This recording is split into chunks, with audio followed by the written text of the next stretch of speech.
അതായത് ചാനൽ കുറെ ആളുകളെ തുടക്കത്തിലെ വെട്ടിലാക്കി. കാരണം കൊച്ചിയിലാണ് സ്റ്റുഡിയോ എന്ന് പറഞ്ഞിട്ട് ഹൈദരാബാദിലേക്ക് പോയി. പിന്നെ ചില ആളുകൾക്ക് പ്രാധാന്യം കൂടുതൽ കൊടുക്കുന്നു, മറ്റു ചിലരെ ഒഴിവാക്കുന്നത് പോലെയൊക്കെ തോന്നുന്നു എന്നൊക്കെ പറഞ്ഞ് പല രീതിയിലുള്ള അഭിപ്രായങ്ങൾ വരുന്നു. ഈ പറയുന്ന മാധ്യമപ്രവർത്തകരെല്ലാം നമ്മൾ പല ചാനലുകളിലും കണ്ടതാണ്. ഇവരുടെ കപ്പാസിറ്റി എന്താണെന്ന് നമുക്കറിയാം, ഇവർ പറയാൻ പോകുന്ന സ്റ്റൈല് നമുക്കറിയാം, ഇവരുടെ രീതികൾ അറിയാം. ഒരു പരിധി വരെ ഇവരുടെ രാഷ്ട്രീയവും പലപ്പോഴും ഇവരുടെ തന്നെ മാധ്യമപ്രവർത്തനത്തിലൂടെ കാണിച്ചിട്ടുമുണ്ട്. ഇനി എന്താണ് ഇത്തരം ചാനലുകൾക്ക് ജനങ്ങളോട് പറയാനുള്ളത്?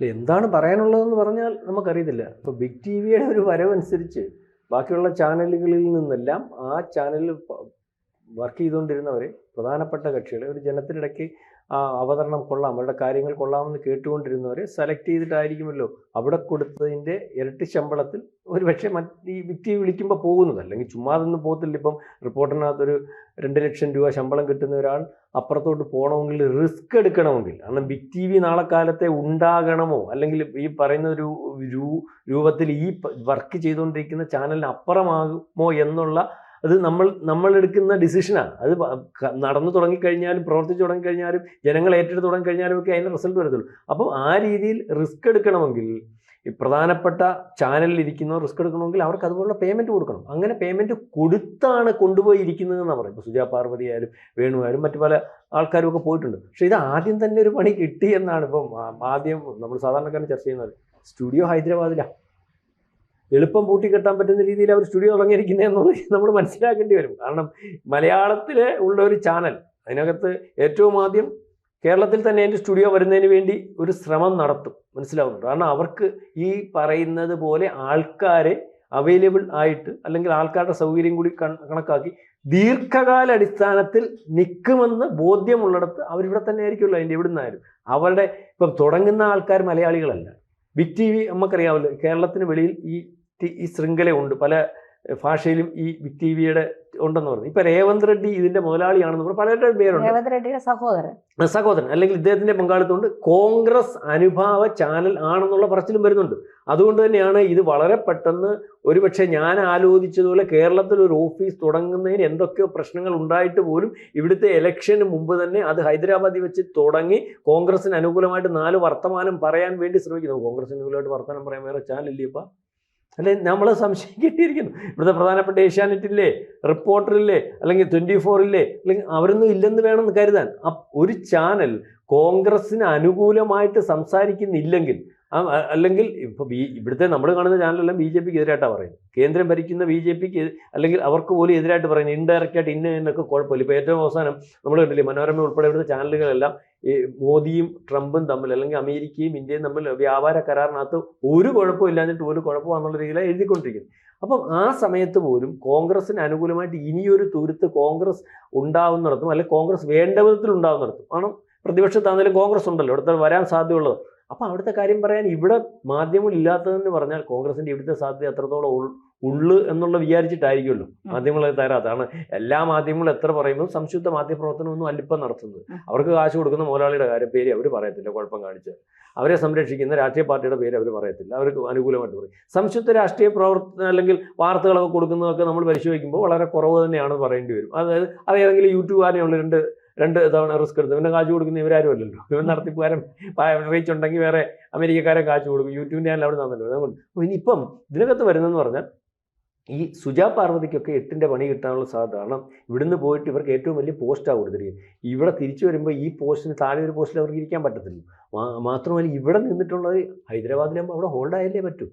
അപ്പോൾ അതിനുള്ള സൗകര്യങ്ങളൊക്കെ ഇപ്പം. പക്ഷേ ഇത് ഒരു ചാനൽ തുടങ്ങുമ്പോൾ തന്നെ, എനിക്കറിയാം നിങ്ങൾക്ക് ചാനലിനകത്ത് എന്നെക്കാട്ടി കൂടുതൽ പരിചയമുള്ളതുകൊണ്ട് ആദ്യമേ എന്തുപോലും ആ ചാനൽ മറ്റു ചാനലിൻ്റെ കൂടെ റീച്ചിലൊന്നും വരത്തില്ലല്ലോ.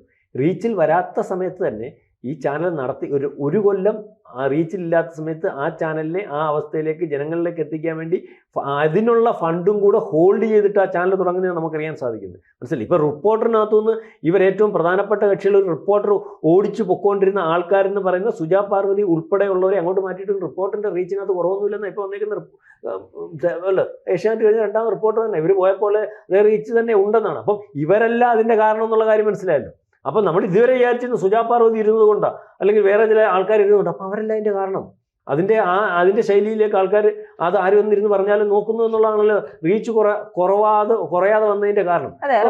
സ്ഥാനത്ത് തന്നെ. അപ്പൊ ഇതിനകത്ത് ഇത് ഒരുപക്ഷെ നമ്മൾ വെളിയിൽ പറയാത്ത ഇപ്പോൾ 1,20,20,00,000 രൂപ ശമ്പളത്തിന് പോയി എന്നൊക്കെ പറയുന്ന സുജാ പാർവതി, ഒരുപക്ഷെ സുജാ പാർവതിക്ക് ഈ കോൺഗ്രസ് ചാനൽ എന്ന് പറയുന്ന ചാനലായിട്ട് പോലും അവരെ പിടിച്ചു വെച്ചിരിക്കുന്ന മാനേജ്മെന്റ് ഇവരെ ഇത്രയും പരിഗണന കൊടുക്കുന്നത് ഞാൻ നേരത്തെ പറഞ്ഞതുപോലെ BJPക്കകത്ത് എന്തൊക്കെയോ സ്വാധീനമുള്ള ഒരു സ്ത്രീയാണെന്ന് കണ്ടാണെന്നുള്ള രീതിയാണ്. അപ്പൊ അവർക്ക് ഒരുപക്ഷെ ഈ തോന്നലും കാര്യങ്ങളും ഒക്കെ ഇത് പൊളിഞ്ഞാൽ ഇല്ലാതാവുന്ന, അതായത് ഇപ്പം നമ്മൾ പറഞ്ഞതുപോലെ 10 ലക്ഷം രൂപ ശമ്പളം കൊടുക്കുന്നുണ്ട്, എനിക്കറിയത്തില്ല കൊടുക്കുന്നുണ്ടെങ്കിൽ അത് ഒന്നുമില്ലാത്തൊരവസ്ഥയിലേക്ക് ചില പ്രസ്ഥാനങ്ങൾ മറ്റ് ചില വല്ലാത്ത നിലനിൽപ്പില്ലാത്ത ഒരു ആകർഷണീയതയിൽ തുടങ്ങി അത് പോകുന്നിടം വരെ പോട്ട് എന്നാലോചിച്ച് തുടങ്ങിയിട്ട് പോകുന്നിടം വെച്ച് ക്ലോസ് ചെയ്യുന്ന ഒരു രീതിയിലേക്കാണോ ബിഗ് TV പോകുന്നതെന്ന് ഇപ്പം തന്നെ വരാം. നിങ്ങൾ ശ്രദ്ധിച്ചാൽ മനസ്സിലാവും, ബിഗ് TVക്ക് ഒരു പോസിറ്റീവ് ആസ്പെക്റ്റ് കേരളത്തിൽ അത് ശരിയാകും എന്ന് വരുന്നില്ല. വേറെ പല ചാനലുകൾ നമ്മൾ വന്നപ്പോൾ അതിന് നല്ല 24 വന്നപ്പോൾ പറഞ്ഞു അത് ശരിയാണ്, ശ്രീകണ്ഠൻ നായരാണ്,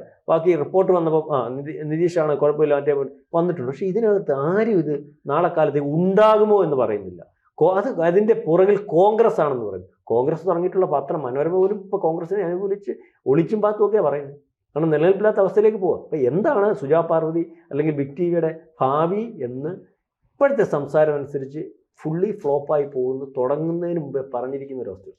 ഈ കേരളത്തിലെ ചാനൽ സംസ്കാരം തന്നെ ഏതാണ്ട് അസ്തമിച്ചുകൊണ്ടിരിക്കുന്ന ഒരു കാലഘട്ടം. സ്വാഭാവികമായിട്ട് ഏത് ചാനൽ വന്നാലും ആ ചാനൽ ഒരു രാഷ്ട്രീയ പാർട്ടി അനുകൂലിച്ചുകൊണ്ട് നിൽക്കേണ്ട ഒരു സാഹചര്യമാണ് കേരളത്തിലുള്ളത്. എല്ലായ്പ്പോഴും ചാനലുകൾ ഇടതുപക്ഷത്തെ അനുകൂലിക്കുന്ന നിലപാടാണ് സ്വീകരിക്കുന്നത്. കാരണം അതിലേക്ക് എത്തുന്ന ജേർണലിസ്റ്റുകളിൽ ഏറിയ പങ്കും ഇടത് സംസ്കാരവുമായി SFI സംസ്കാരവുമായിട്ടൊക്കെ വന്നു കയറുന്നവരാണ്. സോ അങ്ങനെയാണ് അവർ പതുക്കെ ചാനലിലെ ആ വാർത്തകളുടെ നിലവാരത്തെ, ചാനലിൻ്റെ നിലപാടിനെയൊക്കെ ഇടതുപക്ഷത്തേക്ക് അടുപ്പിക്കുന്നത്. നമുക്കറിയാം ന്യൂസ് 18 വന്നപ്പോൾ അംബാനിയുടെ ചാനലാണെന്നൊക്കെ പറഞ്ഞ് BJP അനുകൂലിക്കുന്ന ഒന്നുമല്ല, കേരളത്തിൽ എന്താ സംഭവിച്ചതെന്നൊക്കെ നമ്മൾ കണ്ടു. അങ്ങനെ ഓരോ ചാനലിൻ്റെ കാര്യത്തിലുണ്ട്.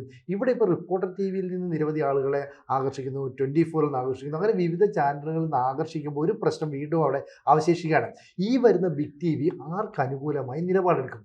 ഇടതുപക്ഷത്തിന് അനുകൂലമായി നിലപാടെടുക്കാത്ത ഒരു ചാനലിനെ കേരളത്തിൽ നിലനിൽപ്പുണ്ട്. അപ്പോൾ ജനൻ TV BJP അനുകൂലിച്ചുള്ള ചാനലാണ്, ജയ് ഹിന്ദ് കോൺഗ്രസിനെ അനുകൂലിച്ചുള്ള ചാനലാണ്. ബാക്കി ഒട്ടുമിക്ക ചാനലുകളുടെയും ആത്യന്തികമായ പിന്തുണ CPM തന്നെയാണ്. നമ്മൾ ഏഷ്യാനെറ്റ് മുതൽ ഈ ഏറ്റവും ന്യൂസ് 24 വരെ വന്നപ്പോഴും ഇതേ നിലപാട് തന്നെയാണ് സ്വീകരിച്ചത്. അതിനകത്തെ ജേർണലിസ്റ്റുകളൊക്കെ ഇവിടെ പറയുന്നത് ബിഗ് TV വരുന്നത് റെഡ്ഡി സഹോദരന്മാരുടെ പിന്തുണയിലാണ്. റെഡ്ഡി എന്ന് പറഞ്ഞാൽ ആ സംസ്ഥാനത്തെ കോൺഗ്രസിൻ്റെ വലിയ നേതൃത്വമാണ്. അതുകൊണ്ട് കേരളത്തിലെ കോൺഗ്രസിന് ഒരു പിന്തുണ നൽകുന്ന ചാനൽ വേണം. അതായത് വരുന്ന നിയമസഭാ തെരഞ്ഞെടുപ്പിൽ കോൺഗ്രസ് അധികാരത്തിലെത്തുമെന്ന് തദ്ദേശ ഭരണ തെരഞ്ഞെടുപ്പ് കഴിഞ്ഞിടം മുതൽ ഏവരും വിശ്വസിക്കുന്നുണ്ട്. കേരളത്തിലെ ജനങ്ങളിൽ ഒരു ഭാഗം അങ്ങനെ പ്രതീക്ഷിക്കുന്നുണ്ട്. പക്ഷേ എന്ത് നടക്കുമെന്നുള്ളത് തെരഞ്ഞെടുപ്പ് നടന്നാൽ മാത്രമേ പറയാൻ പറ്റൂ.